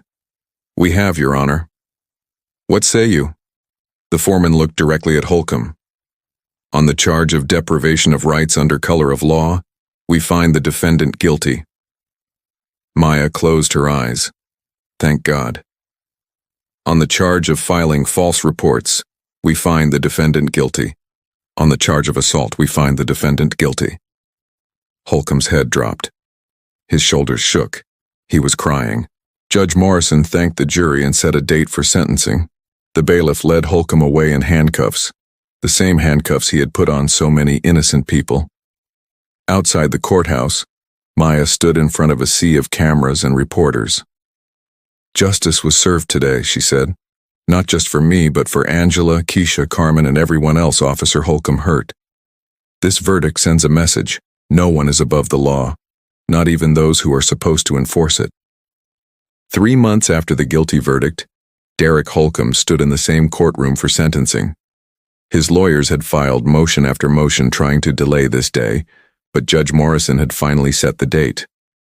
The courtroom was full again. Maya sat at the prosecution table with James. Behind them, Angela, Keisha, and Carmen sat together. David and Zoe were there too, and in the back, dozens of community members who had followed the case filled every available seat. Holcomb looked different. He had lost weight. His suit hung loose on his frame. His face was gray and haggard. Prison was waiting for him, and he knew it. Before the sentencing, victims were allowed to give impact statements. Judge Morrison looked at Maya. Dr. Richardson, would you like to speak? Maya stood and walked to the podium. She had written a speech, but now, looking at Holcomb, she put her notes aside. Your Honor, I have spent my entire career as a prosecutor fighting for justice. I have put murderers, rapists, and violent criminals behind bars. I have seen the worst of humanity in my courtroom. But what Officer Holcomb did to me and to so many others was a different kind of evil. It was evil hiding behind a badge. Evil protected by a system that should have stopped him years ago. Maya paused, her voice steady but emotional. The night he arrested me, I was terrified. Not just of him, but of what he represented. I'm a federal prosecutor and I know the law. I know my rights. But in that moment, none of that mattered. In that moment, I was just another black woman at the mercy of a man with a gun and a grudge. I thought about my husband and my daughter. I thought about whether I would make it home that night. That fear, that terror, that's what Officer Holcomb gave me. And that's what he gave to Angela, Keisha, Carmen, and God knows how many others. Holcomb stared at the table, refusing to look at her. But I also want to say something else, Maya continued. This case was never just about one bad cop. It was about a system that protected him, a department that ignored complaints, a union that defended the indefensible, a culture that valued loyalty over justice. Officer Holcomb is guilty, and he should be punished. But he's not the only one responsible. Everyone who saw his behavior and said nothing, everyone who dismissed complaints, everyone who protected him, they're all responsible too. Maya looked at Judge Morrison. I ask the court to impose the maximum sentence, not out of revenge but out of justice, and not just for me, but for every person of color who has been targeted, harassed, and abused by officers who think they're above the law. Maya returned to her seat. Angela stood next. Your Honor, my name is Angela Morrison, she said, her voice shaking. 4 years ago, Officer Holcomb arrested me. I lost my job as a teacher because of that arrest. I lost my career, my income, my sense of safety. For 4 years, I thought I was the only one. I thought it was my fault somehow, but now I know it wasn't. It was him. And I want him to know that what he did to me mattered. My life mattered. My career mattered. And he took that from me. Keisha spoke next, describing her PTSD and anxiety. Carmen talked about the plea deal she had been forced to take for a crime she did not commit. Each woman's testimony added another layer to the picture of Holcomb's pattern of abuse. When they were finished, Holcomb's lawyer stood. Your Honor, I'd like to call character witnesses on behalf of Mr. Holcomb. Several people testified. Holcomb's daughter spoke about what a good father he was. A former partner talked about how Holcomb had once saved his life during a dangerous call. A neighbor described Holcomb helping her after a break-in, but Maya noticed something. None of these witnesses addressed the actual crimes. They talked about good things Holcomb had done, but they could not explain away his racist posts, his pattern of targeting people of color, or his abuse of power. Finally, Holcomb himself was given a chance to speak. He stood slowly, his legs shaking. Your Honor, he began, I want to apologize. To Dr. Richardson, to Angela, to Keisha, to Carmen, to everyone I hurt. I was wrong. I let my biases control my actions. I abused my position. I'm sorry. The apology sounded rehearsed, hollow. Maya could tell he was just saying what his lawyer had told him to say. But then Holcomb's voice changed. He looked directly at Maya. I have to live with what I did for the rest of my life. My career is over. My marriage is over. My life is destroyed. And I know that's my fault. I made choices, bad choices, and now I'm paying for them. I just hope that someday, somehow the people I hurt can forgive me. Judge Morrison listened to everything, her face unreadable. When Holcomb sat down, she spoke. Mr. Holcomb, I have reviewed all the evidence in this case. I have read the victim impact statements. I have considered the sentencing guidelines and the arguments from both sides. What you did was not a mistake. It was not one bad day. It was a pattern of behavior that spanned years. You abused your authority. You violated the constitutional rights of multiple people, and you did it all while wearing a badge that should represent trust and protection. Judge Morrison paused. The sentencing guidelines recommend 36 to 48 months. The prosecution has asked for the maximum. The defense has asked for leniency. I have considered all of this carefully. Derek Holcomb, I hereby sentence you to 48 months in federal prison, followed by 3 years of supervised release. You are permanently barred from working in law enforcement ever again. You will pay restitution to each of your victims, and you will complete a comprehensive program on civil rights and racial bias during your incarceration. The gavel came down. Holcomb's head dropped to his chest. 4 years in prison.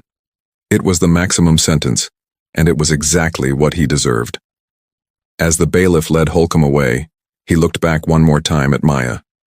She met his eyes with a calm, steady gaze. She had won. Justice had been served. Outside the courthouse, the press conference was massive. Every major news outlet was there. Maya stood at the podium with James, Angela, Keisha, and Carmen beside her. Today, justice was served, Maya said. Derek Holcomb will spend the next 4 years in prison thinking about the lives he damaged and the trust he betrayed. But this case is about more than one man's punishment. It's about the changes we need to make to prevent this from happening again. A reporter called out, "Dr. Richardson, the civil lawsuit against the department is still pending. What are you hoping to achieve with that case?" "Real, systemic change," Maya answered. "We want independent oversight of the police department. We want mandatory body cameras that cannot be turned off. We want better training on racial bias and constitutional rights. We want accountability when officers break the rules. And we want a culture shift where good officers are supported and bad officers are removed quickly." "Do you think the department will agree to these changes?" "They will if the judge orders them to. And if not, we'll take it as far as we need to go." The civil trial began 2 months later. Unlike the criminal trial, this one was about the entire department, not just Holcomb. Maya and her team presented evidence of systemic failures, inadequate training, poor supervision, a broken internal affairs process, a culture that protected bad officers. The department's lawyers tried to argue that Holcomb was just one bad apple, that the department as a whole was fine. But Maya destroyed that argument with facts. If Holcomb was just one bad apple, why were there 12 complaints against him that went nowhere? Maya asked during her opening statement. Why did internal affairs clear him twice despite evidence of misconduct? Why did other officers witness his behavior and stay silent? This isn't about one bad apple. This is about an entire system that allowed that apple to stay in the barrel, rotting everything around it. The evidence was damning. The FBI's investigation had uncovered dozens of cases similar to Maya's. Officers with multiple complaints who were never disciplined. Use of force incidents that were never properly investigated. Racial disparities in traffic stops and arrests.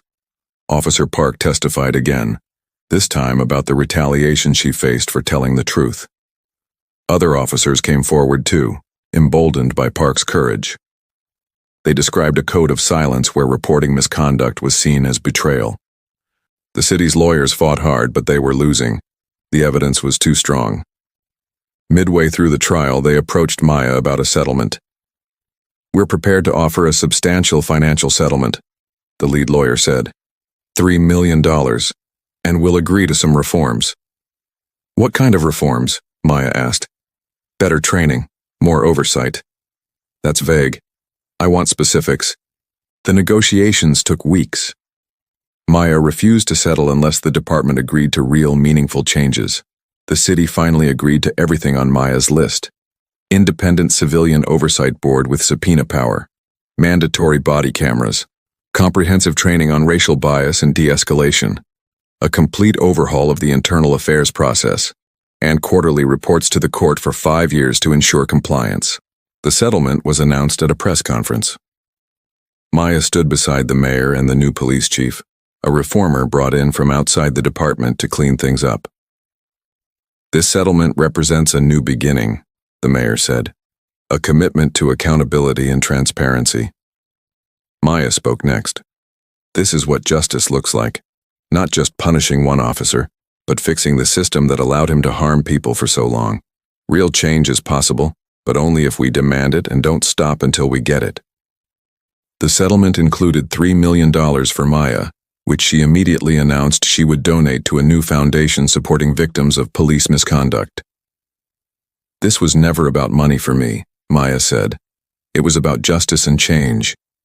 But for people who don't have the resources or platform I have, money matters. Legal fees matter. Therapy matters. This foundation will help people fight back when they're victimized by police abuse."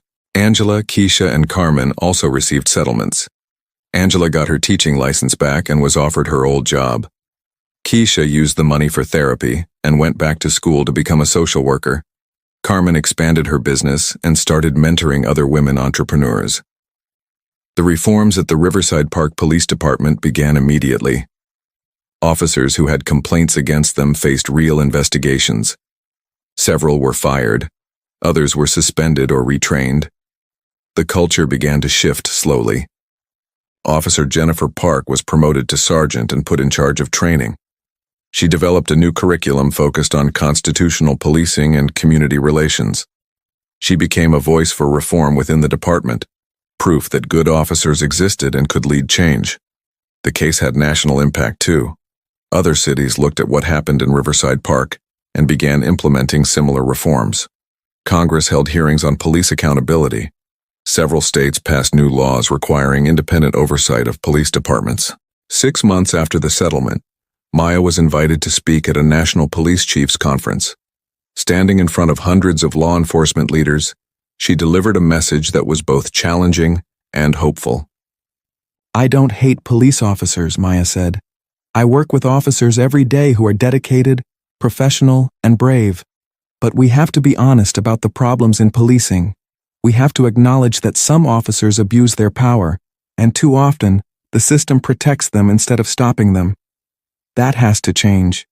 Not because reformers demand it, but because good officers deserve better. Because communities deserve better. Because justice demands it."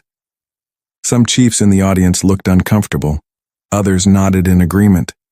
Change was happening, slowly, but surely. Maya returned home that night exhausted but satisfied. David and Zoe were waiting with dinner and stories about their day. They had found a new normal, a life beyond the case that had consumed them for so long. "Mom," Zoe said over dinner, "my civics teacher asked me to speak to the class about everything that happened, about the trial and the reforms. Should I do it?" Maya thought about it. A year ago, she would have said no, wanting to protect Zoe from more scrutiny. But Zoe was not a child anymore. She had grown through this experience, found her own voice. "What do you want to do?" Maya asked. "I want to tell them. I want them to understand why this matters." Maya smiled. "Then you should do it." That night, lying in bed, David held Maya close. "Are you happy?" he asked. Maya thought about it. Happy was complicated. She still had nightmares sometimes. She still felt anxious around police cars. The trauma had not disappeared just because justice had been served. But she also felt something else: pride, purpose, hope. "I'm getting there," she said. Day by day. Outside, the city continued on. In Riverside Park, officers patrolled in their new body cameras, taking new training seriously. In courthouses across the country, other victims found courage to speak up. In community centers and churches, people organized for change. Derek Holcomb sat in his prison cell, his career over, his reputation destroyed, facing 3.5 more years behind bars. And Maya Richardson, the woman he had tried to intimidate, the woman he thought would stay silent, had changed everything. She had been dead wrong to think she was powerless. And Holcomb had been dead wrong to think he could get away with it. Justice had won. But more than that, change had begun. Real, lasting change. And that was worth every difficult moment of the fight. 1 year after Derek Holcomb's sentencing, Maya stood in front of her bathroom mirror getting ready for work. It was just another Tuesday morning. She put on her makeup, fixed her hair, straightened her suit jacket.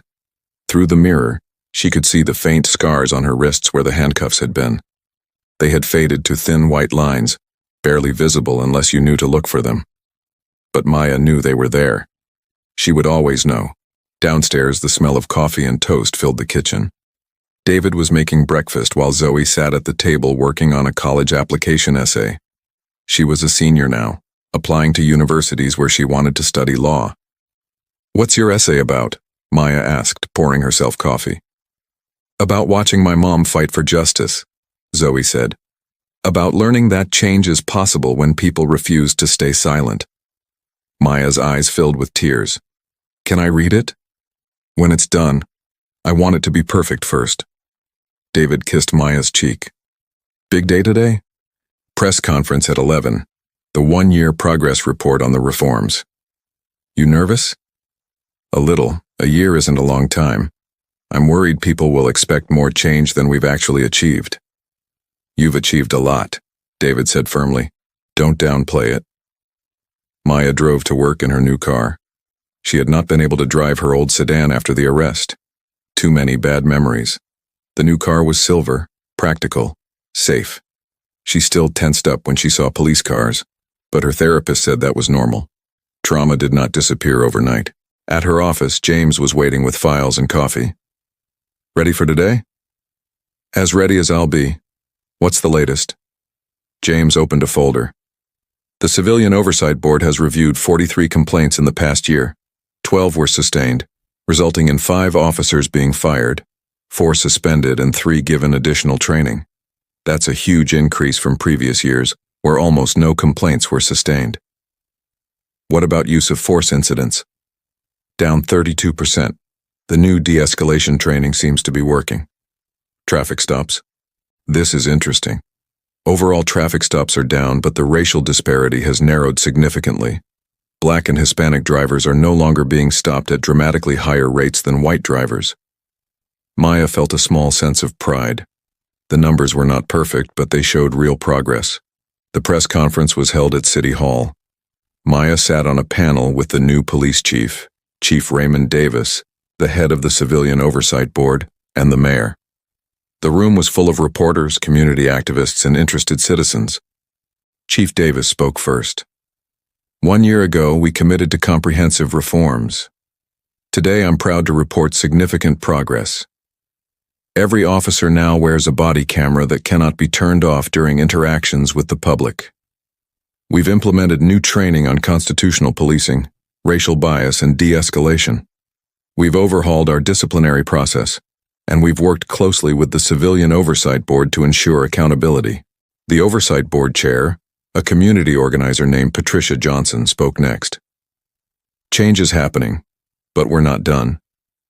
The Oversight Board has found that while complaints are now being investigated properly, there's still resistance from some officers.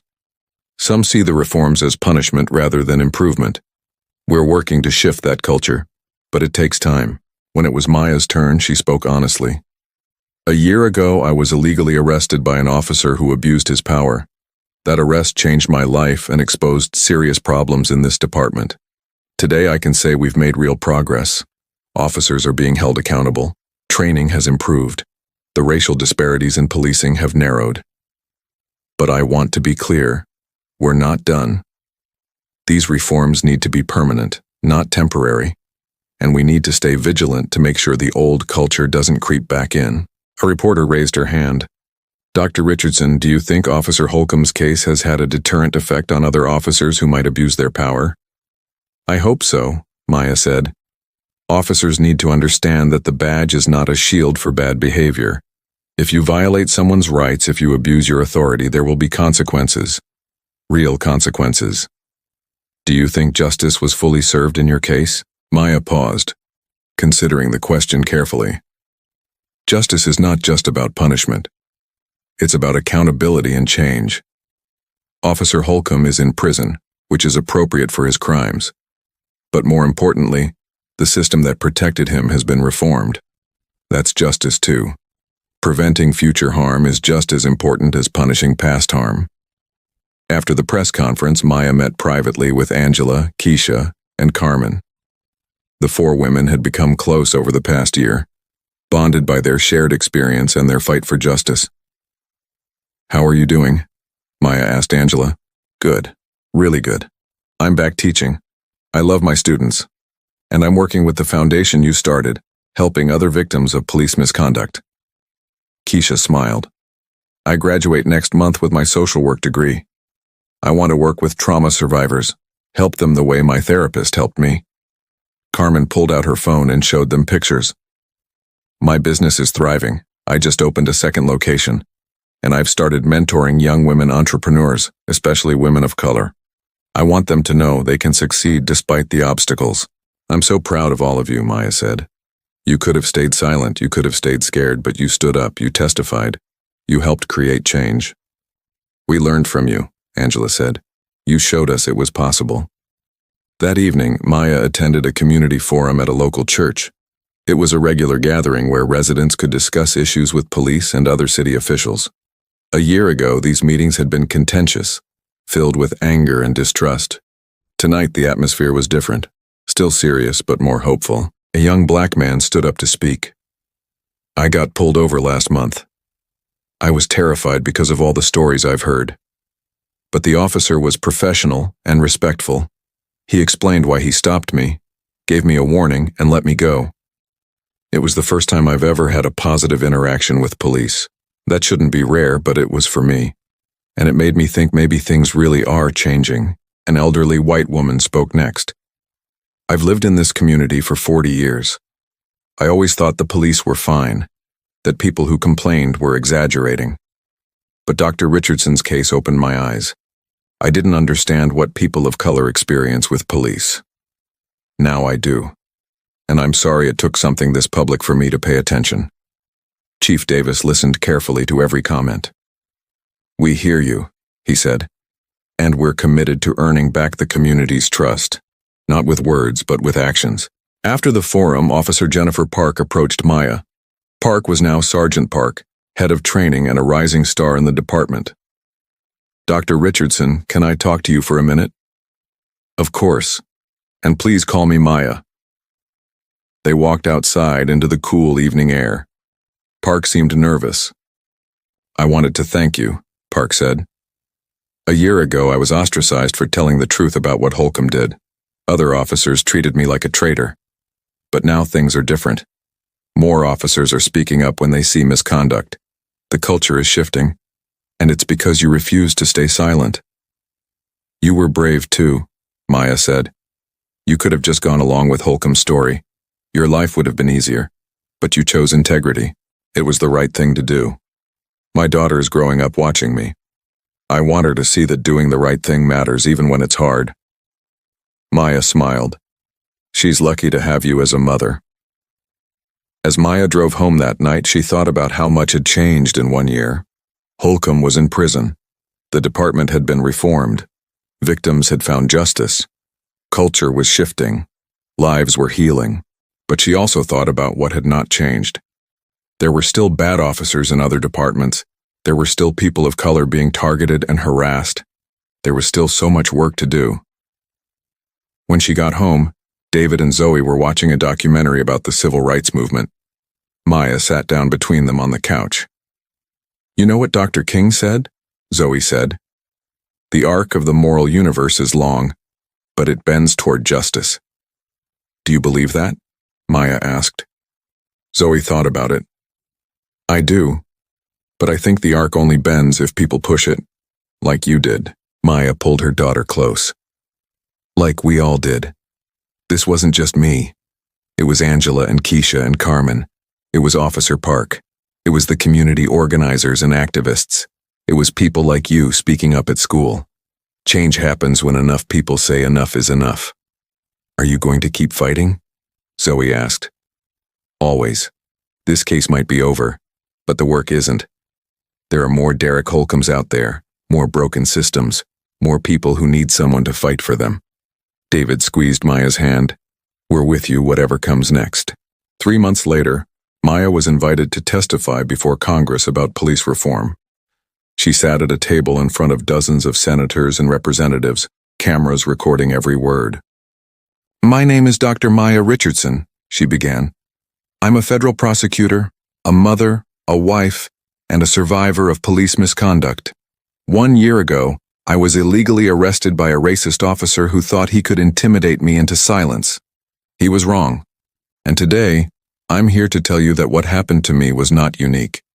It's happening every day in communities across this country. But we can change that. We can create real accountability, real reform, real justice. We just have to have the courage to demand it. She presented detailed recommendations for federal legislation, national standards for use of force, requirements for independent investigations of police misconduct, federal databases tracking officers with multiple complaints, qualified immunity reform, funding tied to compliance with best practices. Some legislators listened carefully, taking notes. Others looked skeptical, but Maya knew she had planted seeds. Change would not happen overnight, but it would happen. On the anniversary of her arrest, Maya returned to the spot where Holcomb had pulled her over. It was just a street corner, nothing special about it. But for Maya, it was the place where everything changed.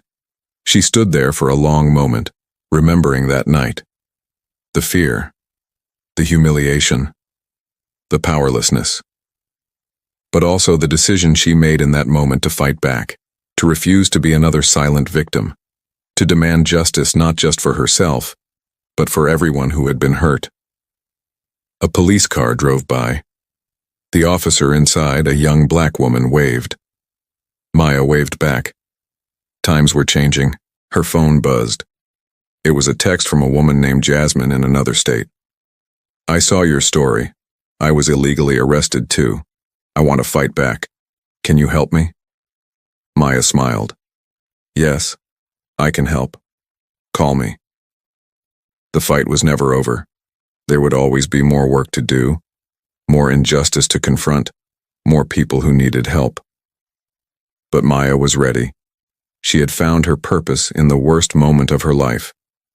She had learned that real change was possible, that justice could win, that one person refusing to stay silent could spark a movement. Derek Holcomb had thought he could intimidate her. He had thought she would accept his abuse and move on quietly. He had been dead wrong. Maya Richardson had not been intimidated. She had fought back. And in fighting back, she had helped create a better, more just world. She got back in her car and drove toward the sunset. Behind her, the street where she had been arrested faded in the rearview mirror. Ahead of her, the future stretched out full of possibility. She was not the same woman who had been pulled over that night. That woman had been afraid. This woman was fearless. That woman wondered if justice was possible. This woman knew it was. The arc of the moral universe was long, but it did bend toward justice. And Maya Richardson had helped bend it. One traffic stop, one racist cop, one woman who refused to stay silent. And everything changed. That was the power of courage. That was the power of justice. That was the power of refusing to accept injustice no matter how powerful the people perpetrating it seemed to be. Maya drove home to her family, to her work, to her life. A life that had been interrupted by injustice but had been transformed by the fight for justice. And somewhere in a prison cell, Derek Holcomb understood, finally, that the badge had never given him the right to abuse anyone. That power without accountability was tyranny. That justice, though sometimes slow, eventually came for everyone. He had been dead wrong about Maya Richardson, and that mistake had cost him everything. But for Maya, that mistake had revealed everything. Her strength, her purpose, her power, and she would never let anyone make her forget that again.